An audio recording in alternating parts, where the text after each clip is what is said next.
திருவண்ணாமலை கோவிலுக்கு பின்னாடி இருக்கக்கூடிய மலையில ஏறி இறங்குனதுக்கு சீரியல் நடிகர்கள் அர்ச்சனா மற்றும் மருணுக்கு அபராதம் விதிச்சிருக்கக்கூடிய ஒரு விஷயம் தான் இப்ப சோசியல் மீடியால பேசு பொருளா மாறி இருக்கு.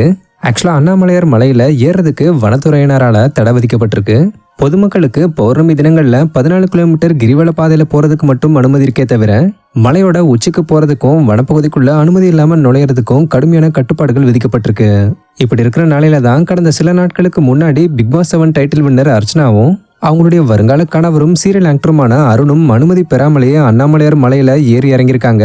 மேலும் இந்த ட்ரெக்கிங் அப்ப எடுக்கப்பட்ட போட்டோஸ் அண்ட் வீடியோஸை தங்களுடைய இன்ஸ்டாகிராம் பேஜ்ல ஷேர் பண்ணி இந்த பயணத்துல ஏற்பட்ட சிரமங்கள் பத்தியும் இருள் சூழ்ந்ததால ஏற்பட்ட அச்சத்தை பத்தியும் சொல்லி மலை ஏறவங்க சூரியன் மறையறதுக்கு முன்னாடியே இறங்க பிளான் பண்ணணும்னு தங்களுடைய ஃபேன்ஸுக்கு அட்வைஸும் கொடுத்திருந்தாங்க.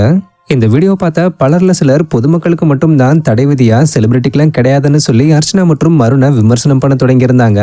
அதே நேரத்தில் சிலர் இவங்க தெரியாம ஏறி இருப்பாங்க போல இருக்கு, இதை பெருசுப்படுத்தாம அப்படியே விடுங்கப்பான்னு சொல்லியிருந்தாலும் சர்ச்சை பெருசாகி வீடியோவும் வைரலாகவே அது அப்படியே வனத்துறையினரோட கண்ணில் பட்டு அவங்க அர்ச்சனா மற்றும் மருணை விசாரணைக்கு கூப்பிட்டு விசாரணையில 2 பேரும் அனுமதி இல்லாம மலையேறினதை ஒத்துக்கிட்டதோட இனிமே இந்த மாதிரியான செயல்கள்ல ஈடுபட மாட்டோம்னு உறுதி அளிச்சிருக்காங்க. அதை தொடர்ந்து வனத்துறையும் விதிகளை மீறினதுக்காக 2 பேருக்கும் தலா 5000 அபராதமா விதிச்சு எச்சரிச்சு அனுப்பியிருக்காங்க. ஸோ இந்த ஒரு விஷயம் இப்ப சோசியல் மீடியால பரவலா பேசப்பட்டுக்கிட்டு வர நிலையில இதை பத்தி அர்ச்சனாவே பேசி ரீசெண்டா ஒரு போஸ்டை ஷேர் பண்ணியிருக்காங்க. ஆக்சுவலா இதுல அவங்க என்ன சொல்லியிருக்காங்கன்னா, இதை கொஞ்சம் கற்பனை பண்ணி பாருங்க. ஒரு பெண் தன்னுடைய முதல் மலையேற்ற பயணத்தை தொடங்க 2668 அடி உயரமுள்ள ஒரு மலையை வெறுங்களோட ஏற முடிவு பண்றாங்க. அந்த ஏற்றம் முழுக்க முழுக்க அட்ரினலின் நிறைஞ்ச அனுபவமா இருந்தது. நான் இது வரைக்கும் தொடாத எல்லைகளை தாண்டி போனேன். உச்சியில பேரானந்தமா இருந்தது. ஆனா இறங்கும்போது அப்படி கிடையாது. கடுமையான பயமும் மௌனமும் என்ன சூழ்ந்தது. அது ஒரு மாற்றத்தை ஏற்படுத்திச்சு. என்ன ஆழமான சுயசிந்தனை மற்றும் வலிமையை நோக்கி இழுத்தது.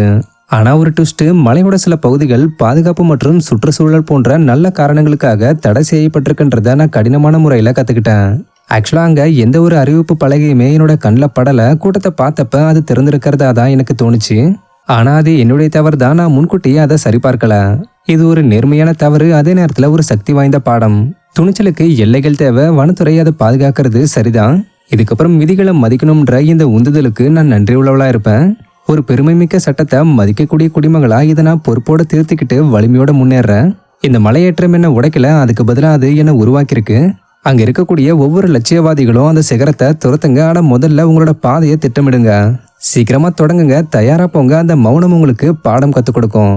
என்னுடைய இந்த சின்ன மெசேஜ் தேவையில்லாத எல்லா இறைச்சல்களுக்கு மத்தியிலையும் உங்களை சென்றடையும்னு நம்புறேன்னு அர்ச்சனா இந்த இஷ்யூவை பத்தி விளக்கி பேசினது மட்டும் இல்லாம நெகட்டிவ் கமெண்ட்ஸ்க்கு பாசிட்டிவான முறையிலையும் பதிலடி கொடுத்திருக்காங்க. ஸோ அர்ச்சனா தடை மீறி போனதை பத்தியும் அதுக்கு இப்படி பதிலளிச்சிருக்கிறத பத்தியும் நீங்க என்ன நினைக்கிறீங்கன்னு கமெண்ட்ல சொல்லுங்க. இந்த மாதிரியான அப்டேட்ஸ்க்கு மறக்காம நம்மளுடைய சேனலை சப்ஸ்கிரைப் பண்ணிக்கோங்க. தேங்க்யூ.